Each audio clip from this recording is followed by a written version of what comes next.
On prend des populations pauvres réfugiées, on les met dans une école de code et on sort avec un taux de drop-out comme si c'était une école dans le 16e arrondissement.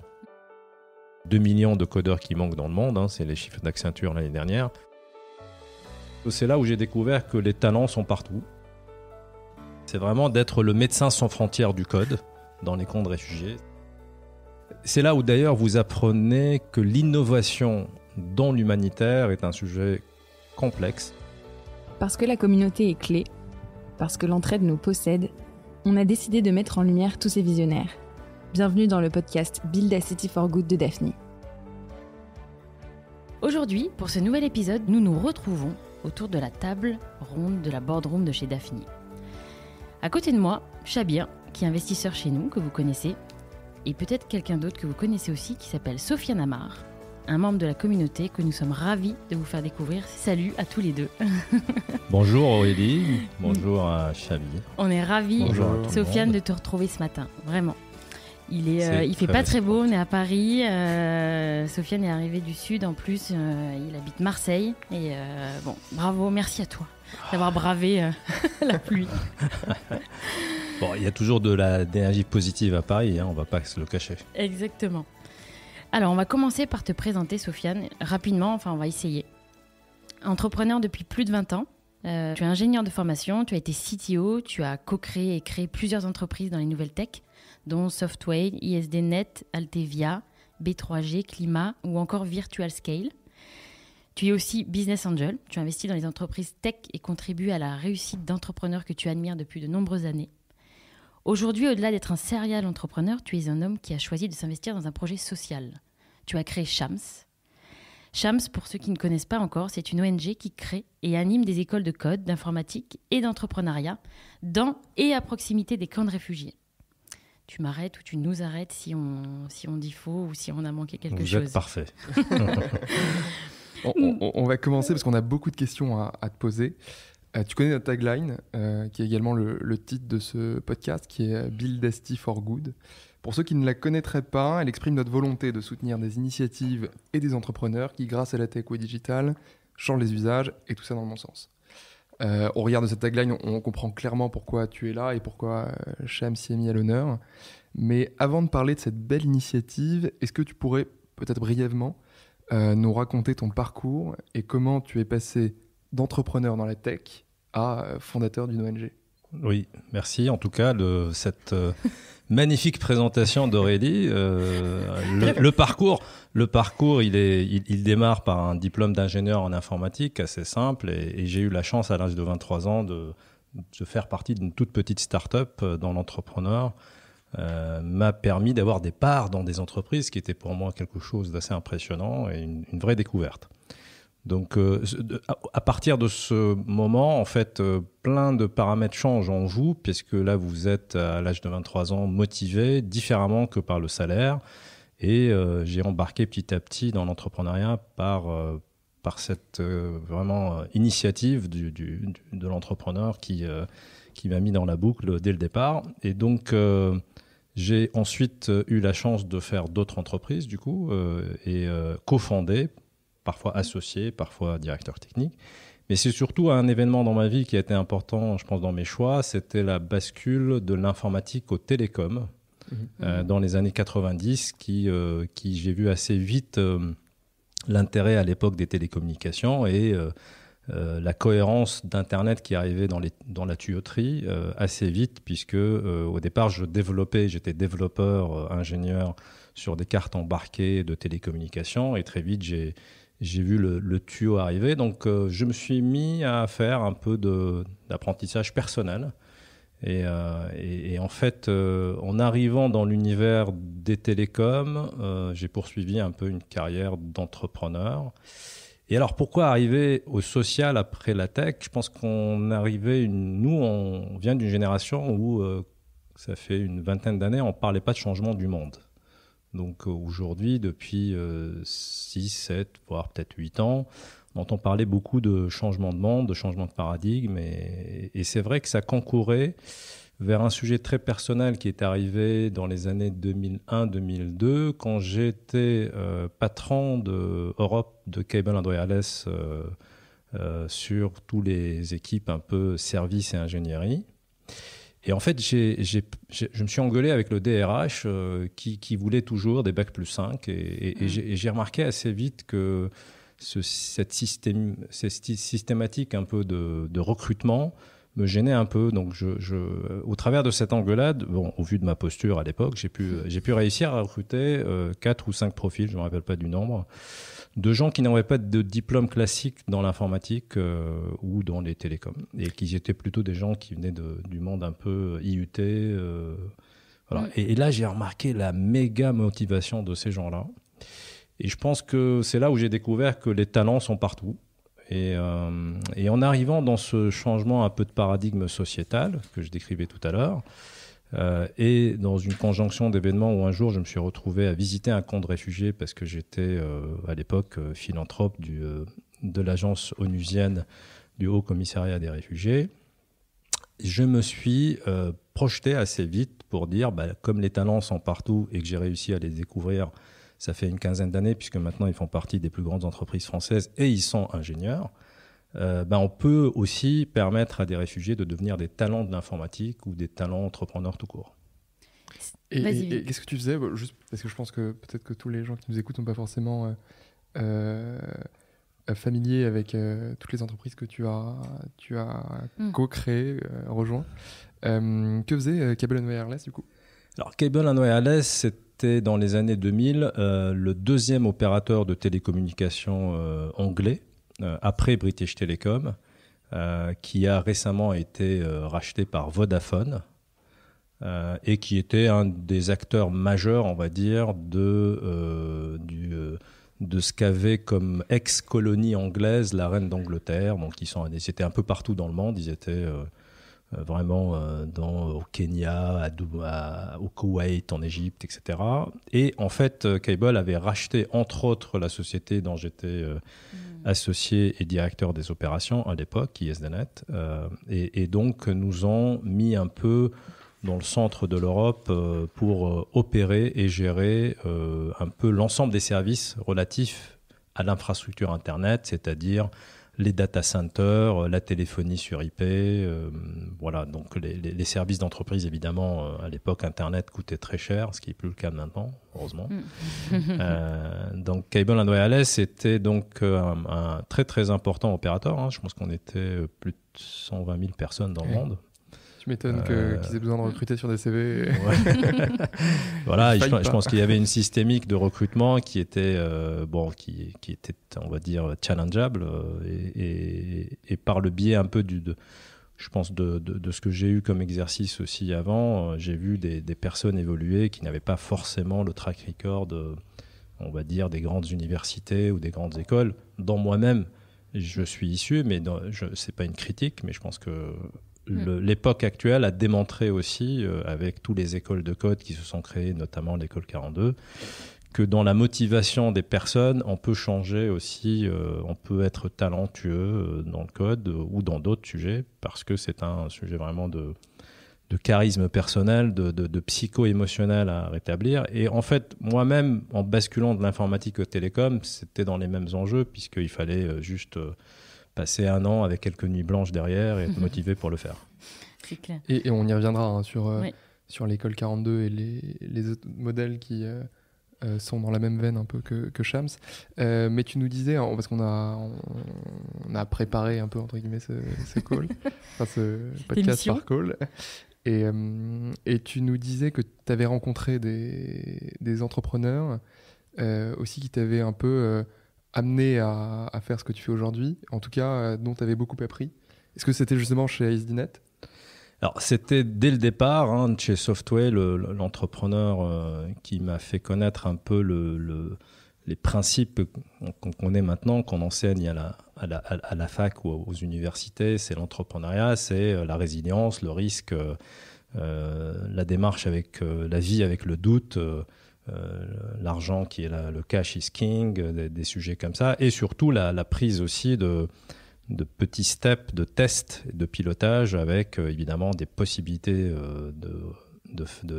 d'échecs, échec qui, quand tu sors d'une faculté avec un bac plus 5, c'est quand même la honte.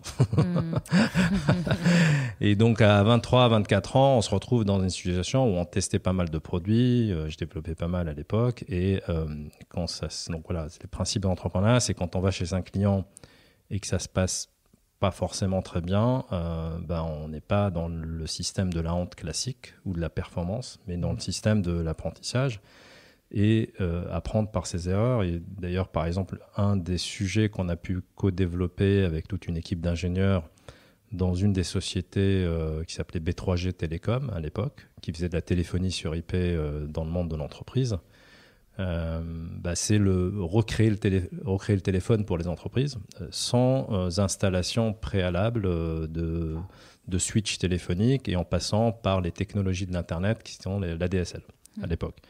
Et donc là aussi, on a pris plus de 2 ans à co-développer le produit avec une entreprise qui s'appelait à l'époque Sirpac, et avec évidemment des problèmes clients. Et en fait, cette agilité nous a permis, au bout de la 4e, 5e année, à commencer à vraiment à cruncher, à cranter un certain nombre de clients. Voilà, donc c'est vraiment cette chance d'avoir choisi cette petite entreprise au départ. Et ensuite, c'est vrai, YesDaNet B3G ont emmené une vraie maturité du parcours.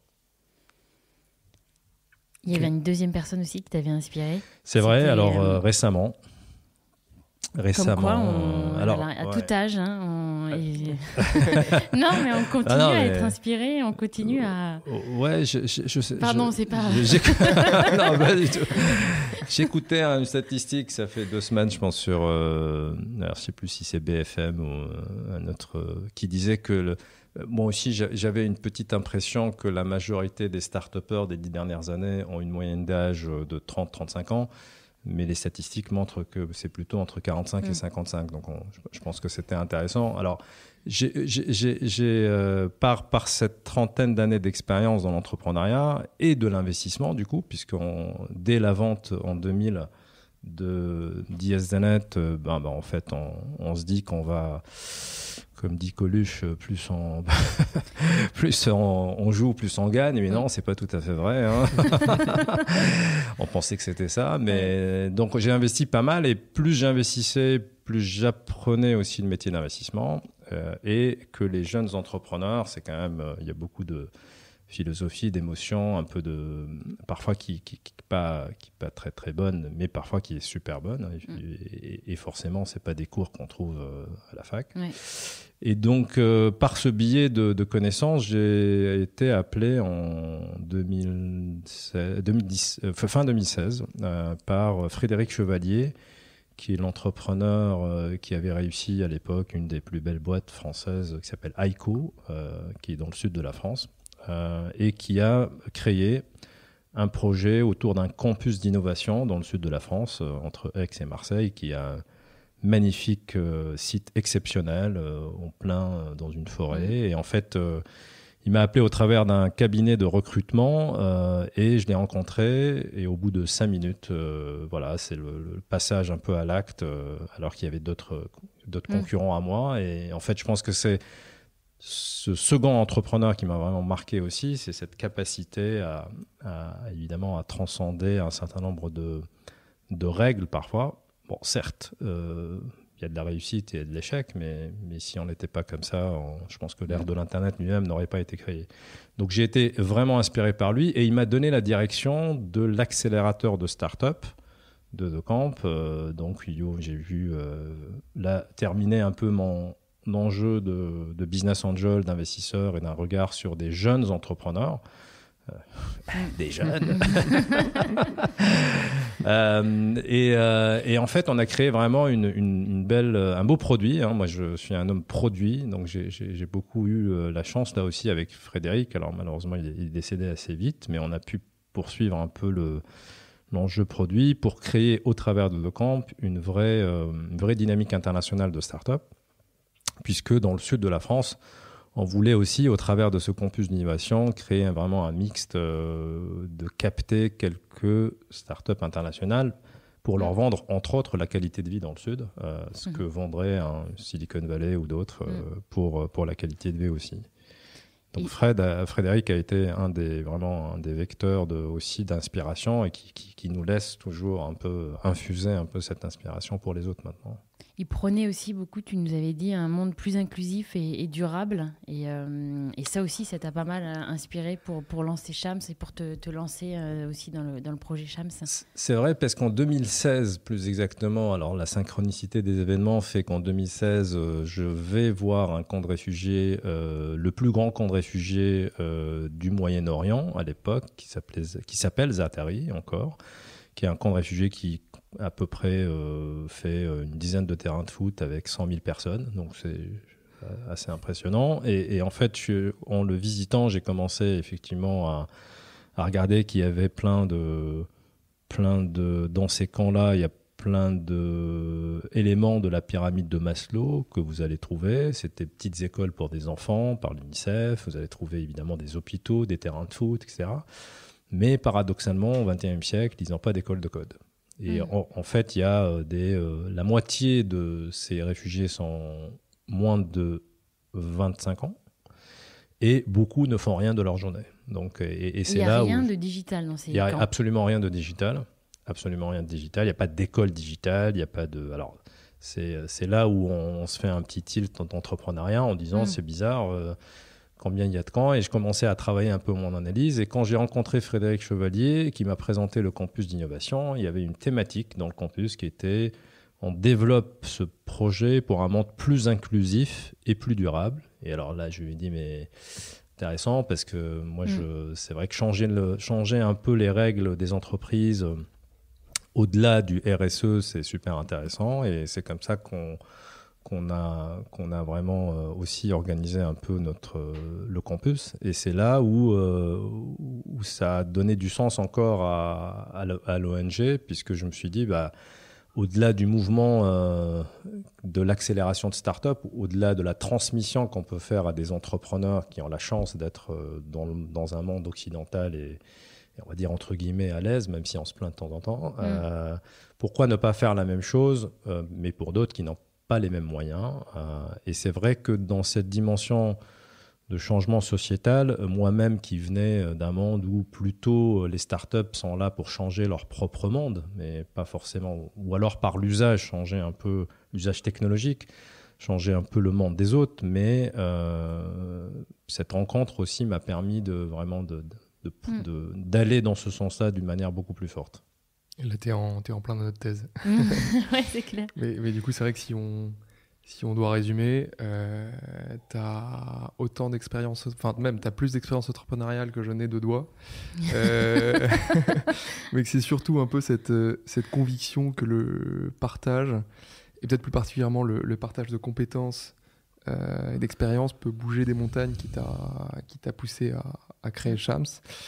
Mais du coup, concrètement, pour qu'on ait un peu plus, qu'on donne plus de contexte aux gens, concrètement, qu'est-ce que c'est Shams ? Alors, c'est d'abord une énorme ambition. comme déjà, ça part bien. Généralement, ces meilleurs entrepreneurs, ils ont des ambitions. C'est une énorme ambition. C'est vraiment d'être le médecin sans frontières du code dans les camps de réfugiés, ce qui est quand même l'ambition sur laquelle on se porte un peu avec la petite équipe que nous sommes. Au travers de ça, on a commencé un premier pilote, puisqu'il faut démarrer toujours par tester un peu votre POC, comme disent les start-upers. C'est un pilote qu'on a fait l'année dernière à côté de ce camp de réfugiés. Et on a fait une école de code pour 30 étudiants, 50% femmes, 50% hommes. On a essayé de respecter cette parité, ce qui n'est pas évident dans les pays où vous avez aussi pas mal de réfugiés. Mais paradoxalement, là, on est en train de faire la présélection de 2 autres écoles, notamment la deuxième promotion de celle-là. On a beaucoup plus de demandes féminines cette année que masculines. Ouais, c'est génial, bon, ça. C'est bon, bah ouais. On a plus de 65%. On a eu 620 applications cette année sur donc la deuxième promotion de la première école qu'on a créée l'année dernière. Et on ouvre une école à Amman, donc dans la capitale jordanienne. Là, c'est pas du tout dans le camp de réfugiés, mais plutôt on a analysé qu'il y avait des réfugiés urbains qui se déplacent. Et donc l'objectif, c'était aussi de donner l'opportunité à des réfugiés urbains. Et là, paradoxalement, sur les 620 applications qu'on a reçues, il y avait plus de 65% féminines. Donc c'est quand même super intéressant. Donc ça, c'est le pilote de l'année dernière. On a pu le financer grâce à un certain nombre d'entrepreneurs et de fondations, notamment la Fondation de France, qui a vraiment joué le jeu, et grâce avec un partenariat avec l'école Saint-Plan en France. Et on va entériner, on va dire 2020, on espère, si on arrive à bien financer nos opérations. C'est là où d'ailleurs vous apprenez que l'innovation dans l'humanitaire est un sujet complexe, qui n'est pas du tout dans l'innovation des startups que j'ai eu la chance d'accompagner. Globalement, vous connaissez bien le sujet. Quand vous avez une idée, un bon produit, un bon site, quelques prospects clients, etc., vous arrivez quand même à faire un peu de friends and family et peut-être ensuite un bon tour de seed. Dans l'humanitaire, on va dire, le marché du financement est hyper structurant sur pas beaucoup d'entrepreneuriat, mais plutôt des ONG avec un certain nombre d'assets existants. Donc c'est une industrie qui n'a, en termes de financement, je veux dire, qui n'a pas beaucoup évolué. Et quand je suis arrivé là-dedans en 2018, déjà j'ai passé plus d'1 an à convaincre l'Agence des Nations Unies de faire cette innovation. Parce que pour eux, alors on a eu beaucoup de stakeholders vraiment très intéressants et qui ont acté très vite le sujet. Et ensuite, sur le financement, il fallait être innovant parce que tu vas avec ton dossier à 3 fondations, ils te disent c'est gentil, mais en fait, t'es petit, nous, amène un bilan où il y a déjà 1 million d'euros de budget. Ouais, mais sauf que là, c'est une innovation. Donc, je pense que l'ambition, elle est là. On a fait un pilote. Là, cette année, on compte faire 2 autres écoles.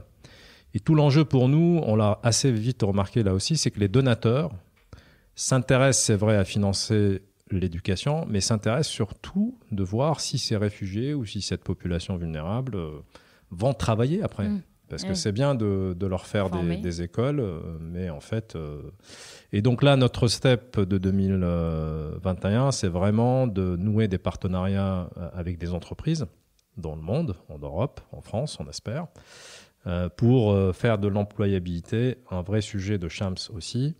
Parfois en remote, maintenant le contexte peut s'y prêter, mais avec toute une dimension linguistique qu'on doit intégrer, qui peut être l'anglais, qui peut être le français. On travaille avec l'ambassade de France en Jordanie sur la francophonie, il y a des budgets français assez importants. Donc là-dessus, on va dire, on améliore notre produit au quotidien. Et on a un autre projet au Kenya, donc dans un des plus grands camps du monde, qui s'appelle Dadaab, qui est un camp difficile, mais sur lequel les gestionnaires, on va dire, les opérationnels du camp sont hyper intéressés d'acter avec nous cette innovation. Et donc, tout le processus maintenant, c'est de lever l'argent école par école, avec parfois des fondations, avec des entrepreneurs, avec des philanthropes, et montrer que les talents peuvent être aussi dans des camps de réfugiés. C'est vraiment cette innovation qu'on souhaite porter. Vas-y, tu veux continuer ? Vas-y, je poserai ma question après. Et on peut donner peut-être un peu de contexte là-dessus, puisque vraiment la situation des réfugiés dans le monde, elle n'est pas du tout marginale.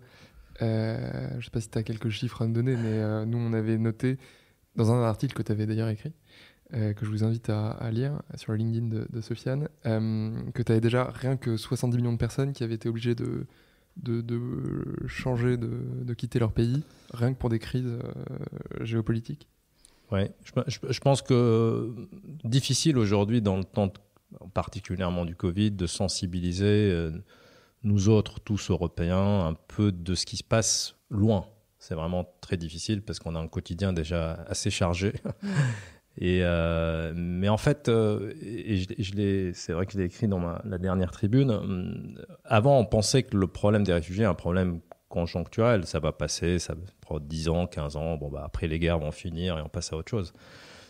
Je pense qu'aujourd'hui, moi je suis un tout petit peu pessimiste malheureusement sur les réfugiés dits climatiques, et toutes les prévisions du GIEC ou d'autres organismes tout à fait sérieux démontrent que les déplacés internes, qui sont considérés aussi comme réfugiés, c'est-à-dire tu pars d'Amsterdam à Anvers ou de Paris à Marseille. On vous recevra à Marseille avec plaisir. Si vous avez un problème à Paris, avec grand plaisir. Mais en fait, sur les 70 millions, alors déjà c'est un chiffre plutôt de 80 millions, aujourd'hui, à l'instant où on parle, dans les chiffres de fin 2019 en tout cas. Ce qui nous a, intéressés, c'est de dire, les projections de 10-15 ans, on parle entre 180 millions et plus d'1 milliard. J'ai écouté, j'ai regardé un peu les différentes projections, c'est assez impressionnant, puisque la montée des eaux peut provoquer des sujets qui nous touchent nous tous, du coup, qui ne sont pas ni en Syrie ni en Jordanie, mais qui sont à New York ou à Marseille. Donc, qu'est-ce qu'un réfugié de demain ? Ça peut être une histoire assez banale, en fait, de nous tous, quelque part. Et comment le digital et le code et l'entrepreneuriat peut impulser dans ce déplacement un peu de notre zone de confort ou de notre région, je pense qu'aujourd'hui, le digital est un élément clé de vie, quelque part. On peut monter son entreprise, on peut créer de la valeur, on peut être un ténor d'une voix sur un YouTuber, etc. Donc en fait, quelque part, c'est le sujet qu'on porte, c'est vraiment d'être, si on est dans un camp de réfugiés ou si on est dans une ville qui n'est pas notre ville, parce que la montée des eaux, on a dû se déplacer à 500 km. Les pauvres du Maldives, comment ils vont faire En fait, l'un des éléments clés, c'est de créer ce type d'école avec la formation, et on espère aussi embarquer quelques entreprises. Mais alors, particulièrement dans ce chiffre, aujourd'hui, nous, on s'est intéressé à la tranche des 16, 17, 30 ans, qui, en fait, au-delà des écoles de l'UNICEF qui existent dans ces camps-là, qui donc s'arrêtent à la secondaire, qu'en fait, après, il n'y a pas d'accès à l'université facile. Donc, il y a moins de 3% des 7,7 millions de ces fameux 80 millions. Donc, il y a à peu près 10% de réfugiés qui sont tout à fait éligibles à aller dans les grandes écoles ou dans les universités, qui n'y vont pas. Et c'est cette cible-là qu'on essaie de travailler, cette ambition, pour dire que nous, à la différence de pas mal d'ONG qui ont utilisé des réfugiés divers et variés pour, je dirais, des jobs peu payants, nous, notre stratégie, c'était de dire, en fait, comme les talents sont partout, on souhaite travailler sur un cursus pédagogique qui ramènerait un certain nombre d'étudiants à un très bon niveau de code au vu du marché quand même du code, même si d'ailleurs il y a 2 millions de codeurs qui manquent dans le monde, c'est les chiffres d'Accenture l'année dernière. On pense qu'il y a quand même des vrais talents là-dessus. Donc en fait, c'est du low volume et c'est du high touch, parce qu'en fait, si on arrive à faire 10 000 codeurs, on sait qu'on impacterait des centaines de milliers de personnes, voire des millions, puisque la valeur salaire ou la valeur entrepreneuriale qui sera créée au travers de ces jeunes étudiants sera très importante à un certain moment. On voulait, ce qui était intéressant de savoir aussi, Sofiane, c'était si tu avais des anecdotes par rapport à tes voyages, à tes différentes visites dans les camps de réfugiés. Alors, une des anecdotes vraiment qui m'a touché personnellement, c'était quand on a fait le premier Call for Application de notre première école de code. On avait mis des règles, comme dans tous les Call for Application, d'âge notamment et de parité homme-femme. Et en fait, on a mis une règle qui est on accepte de 17 à 30 ans. Et on a eu un Syrien réfugié dans le camp de Zaatari qui avait 16 ans, qui a soumis et qui évidemment n'a pas été accepté par l'équipe locale. Et en fait, il est vraiment solaire, ce garçon, dans son image, dans ses photos, parce qu'on a fait un article du coup sur lui avec le HCR. Et il a cassé toutes les portes comme si c'était un tout petit entrepreneur pour rentrer dans cette promotion. Il a fait des mails partout, il a appelé tout le monde. Et je ne sais pas comment il est arrivé à mon mail à moi. Et il m'a fait un mail en arabe suffisamment sophistiqué pour que je signe et j'appelle l'équipe locale pour lui dire non, il faut absolument rentrer, même si c'est 16 ans, c'est pas très grave. Et voilà, c'était une vraiment des anecdotes qui m'a le plus touché. Bon, après, c'est vrai que la Jordanie est un pays où l'écosystème humanitaire est extrêmement bien développé. Et nous avons eu à connaître aussi un certain écosystème, notamment des entreprises françaises comme Orange, qui opèrent localement et avec laquelle on a travaillé activement sur même parfois des sujets de manque d'Internet dans les camps de réfugiés. Donc c'était vraiment très, très touchant là aussi, la réaction un peu des entreprises là-dessus. Et là, c'est vrai que depuis le début du podcast, on a quand même en tout cas le vocabulaire du non lucratif. Nous, toujours chez Daphni, on a notamment soutenu une initiative qui fait écho un peu à Shams, qui s'appelle Holberton School, qui est plus de l'ordre du business, puisqu'on a décidé de les financer avec notre fonds. Est-ce que tu penses qu'on s'est trompé, que ces initiatives font fausse route et que leur business model est voué à l'échec, ou alors est-ce qu'elles ont tout bon? Je pense que d'abord, je suis content qu'on ait investi puisque je suis actionnaire de Daphni, donc ça tombe bien. Je pense que le marché un peu du coding en général, c'est-à-dire ce marché qui parallélise un peu ce que sortirait un computer science en termes d'ingénieur, est un marché quand même assez jeune. Il doit avoir un peu moins d'une dizaine d'années. Et c'est un marché qui représente très peu en termes de chiffre d'affaires, aux alentours d'un 1,5 milliard, 1,5 milliard, alors que le marché global de l'éducation, il est de un peu plus de 200 milliards. Donc il y a quand même une maturité qui est à explorer. Et toutes les initiatives sont bonnes. C'est de l'entrepreneuriat. Donc des Holberton ou des Lambda ou beaucoup d'écoles de code comme Wild ou comme Simplan, je pense que qu'on rentre gratuitement ou qu'on paye, il faut explorer tout ça. Surtout, moi, je le vois dans le cadre de l'employabilité, puisqu'on voit quand même que un peu plus de 50% de la réussite de ces écoles permettent d'être recrutés, ce qui est quand même un enjeu majeur, et ce n'est pas de l'école de code pour prendre 7 mois ou 8 mois de revenus. Donc, la part de réussite étant pertinente pour la transmission, pour les étudiants, ce qui est quand même l'objectif majeur. Qu'on y trouve des modèles économiques rentables ou des modèles d'ONG, je pense que tout est bon à prendre à ce stade. Et d'ailleurs, nous-mêmes, on a une stratégie purement ONG. Moi, dès le départ, j'ai dit qu'en fait, par rapport à l'audience des réfugiés, il ne faut pas démarrer par un business. Il faut d'abord quantifier, comprendre les datas, vérifier que l'audience est bien dans un psycho-émotionnel, quel est le parcours pédagogique, etc. Donc on y travaille au quotidien, hein, c'est pas quelque chose. Si ça a été simple, beaucoup d'institutions l'auraient fait dès le départ. Donc là, on est dans des années où on va apprendre, quand on se déplace, en cas de guerre, en cas de réfugiés climatiques, quel est le meilleur parcours pédagogique? Soft skills, inspiration, hard skills, etc. Mais par rapport à ça, on a signé l'année dernière, en décembre, un programme avec l'école 42 pour créer un campus pareil, dans un mode totalement non-profit, puisque 42 ne fait que du non-profit, pour lancer un campus important sur 3 ans à Amman, avec des réfugiés urbains, du coup, qui se déplaceraient de quelques camps de réfugiés en Jordanie et qui viendraient à cause de la qualité, évidemment, du parcours 42. Et en fait, on a adossé ce programme-là avec une entreprise sociale pour recruter une partie de ces réfugiés à l'issue des 2 ou 3 années de formation de l'école 42. Cette entreprise, on pense qu'elle va onboarder des spécialistes du digital qui, pour le pays en local ou pour quelques sociétés à l'international, peuvent être pertinentes sur le marché. Et donc, cette entreprise sera une entreprise avec un ROI derrière, avec un modèle. Et l'idée, c'est que cette entreprise, en partie, finance, au bout de la 4e ou 5e année, les opérations de l'école. Donc, en fait, c'est aussi de montrer aux philanthropes qu'on souhaite aborder dans un certain nombre d'écoles un équilibre financier pour ne pas systématiquement demander de l'argent aux donateurs.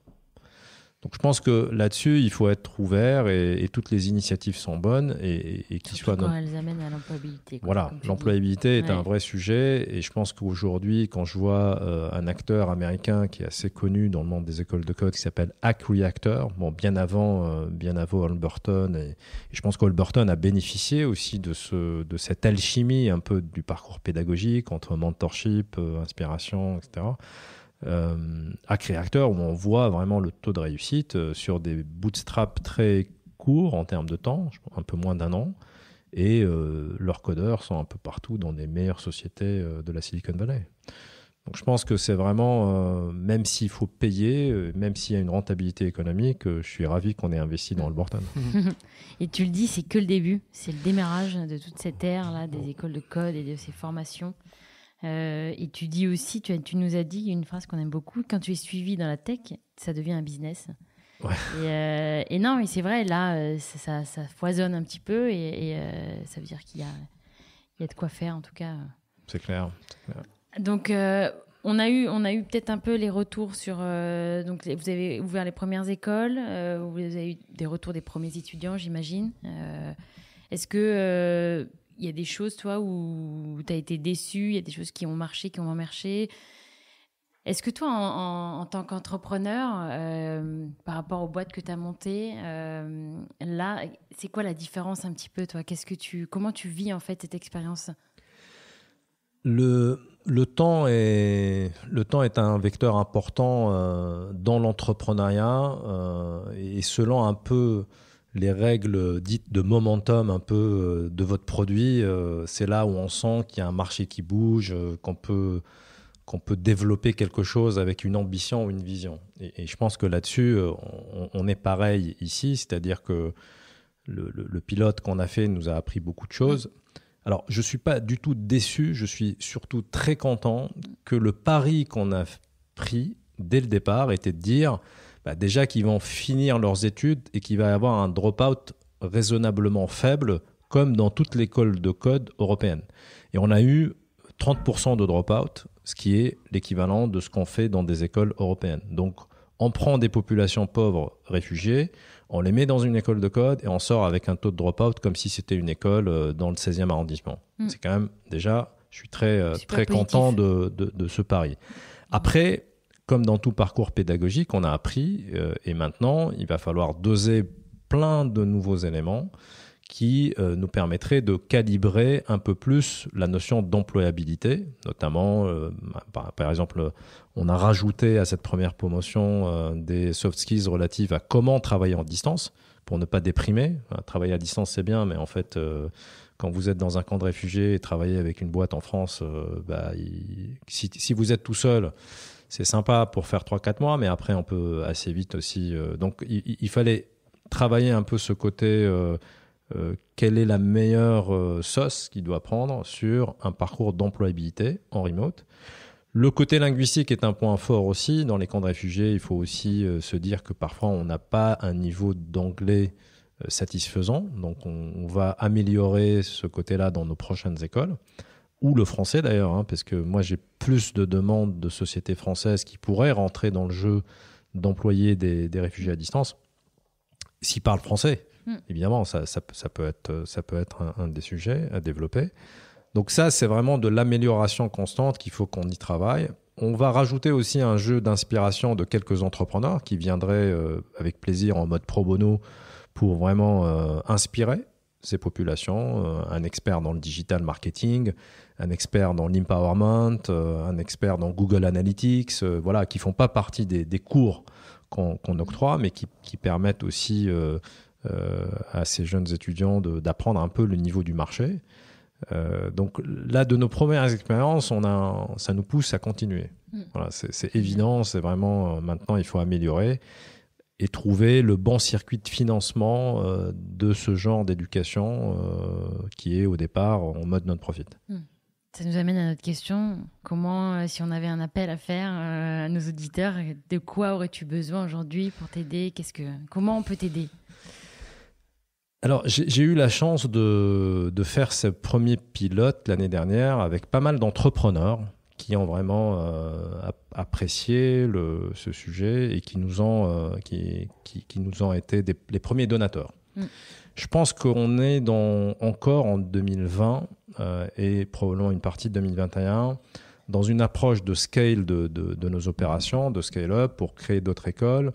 On n'a pas encore la dimension d'aller affronter des grosses fondations philanthropiques type Bill and Melinda Gates ou type d'autres fondations.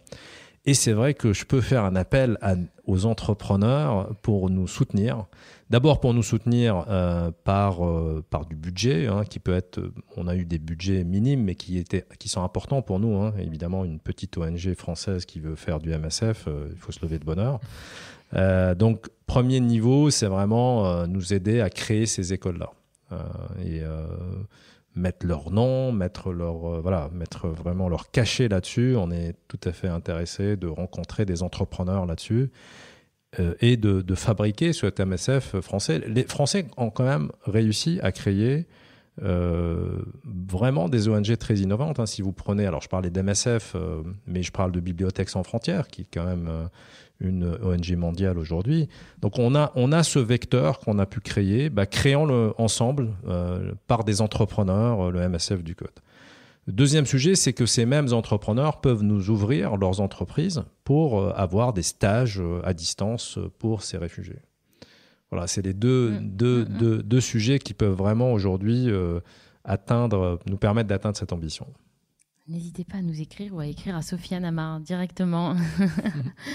Avant de finir, Sofiane, parce qu'on est bientôt à la fin du timing, on a quelques questions à te poser.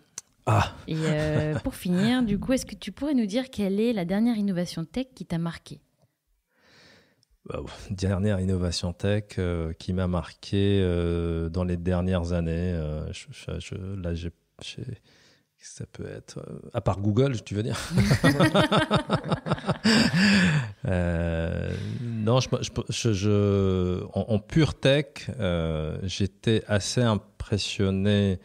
Je pense à une époque quand j'ai monté Virtual Scale, j'étais assez impressionné par ce qu'on appelle les DMP à l'époque, qui donc les plateformes de courtage et de trading de ads sur Internet, même si sur mon Mac, il y a des ad bloqueurs pour ne pas avoir de pub.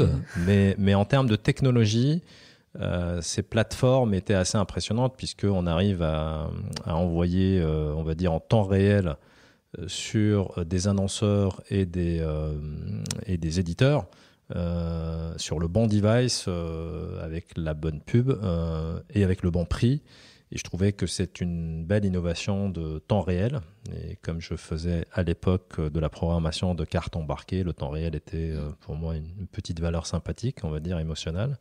Donc ça, c'est vraiment les DMP, Data Management Platform. Je trouve que c'est... Alors, ça remonte pas à 5 ans. J'ai l'impression que ça remonte à 7-8 ans, mais voilà.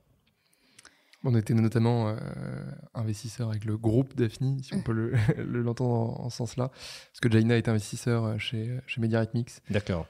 Qui est... qui est un acteur majeur. Des DMP, exactement. Et une autre question. Quelle est la prochaine personne qu'on doit absolument interviewer sur ce podcast ? Qui fait partie de la communauté Daphni. Frédéric Potter. Ah. qui au demeurant a lancé une fondation dans l'éducation, d'après ce que j'ai compris aussi. Eh ben, on va lancer l'invitation, exactement. Quelqu'un qui t'inspire, tu nous as parlé de 2 personnes au cours de ton parcours et de ton expérience. Quelqu'un d'autre qui t'inspire Écoute, dans l'humanitaire, j'ai écouté quelques vidéos et podcasts de l'ancien président d'MSF, Romy Broman, qui a vraiment alors je pense qu'il n'était pas l'un des cofondateurs, mais qui est un des pionniers de l'organisation, et son parcours et son combat m'inspirent beaucoup dans ce que je fais aujourd'hui. Enfin. Bon, là, la dernière question, on échange les rôles. La question qui tue. La question qui tue. Tu as le droit de poser une question à Daphni. C'est toi qui prends les manettes du podcast. Oh là là. Est-ce que tu veux poser une question à quelqu'un de l'équipe si tu aimerais savoir quelque chose? Non, qu'est-ce qu'on peut poser comme question à Daphni, l'équipe Daphni? quand est-ce qu'on fait un méga event de danse dans le sud de la France? À The Camp ou ailleurs? Non, ailleurs, parce que je pense que The Camp n'est pas adapté. Quoique, oui, si, dans le théâtre extérieur. Ouais, voilà. Mais bon, quand le Covid nous le permettra. Quand le Covid nous permettra, et quand est-ce que Daphni va nous organiser un méga event avec tous les entrepreneurs de Daphni C'est vrai, en plus, on était dessus. En juin, on devait faire un super dîner de gala avec tous les entrepreneurs du portefeuille et les membres de la communauté. D'accord. Covid est passé par là. On fait aussi une grande fête tous les juillet, début juillet, avec toutes les boîtes du portefeuille. Pareil, on a tous les employés, on est 500, 600. D'accord. Et ça aussi, c'est tombé à l'eau. Donc dès que le Covid nous permet, on fait une grande teuf et on se retrouve tous. Saut 2020, cette phrase. Saut 2020, c'est vrai. Bref, pour terminer, on a bien compris. Shams, tu l'as dit, le médecin sans frontières du code, le futur médecin sans frontières du code. Et n'oubliez pas, les talents sont partout. Ça, c'est aussi un message qu'on a retenu. Un grand merci, Sofiane, pour ton temps. Merci à vous. Et encore des échanges passionnants. Voilà, encore un membre de la communauté qui nous aide tous les jours à investir dans les meilleurs entrepreneurs et à aider les boîtes du portefeuille. Merci aussi à Sophie qui est chez nous, qui travaille, qui participe grandement à la préparation de l'émission. Et n'hésitez pas à aller voir Shams sur leur site internet www.shamsngo.org ou bien contacter Sofiane Amar sur son LinkedIn, Amar, A2MAR. Voilà, merci à tous, à très vite pour un nouvel épisode. Salut! Merci beaucoup, salut! Au revoir.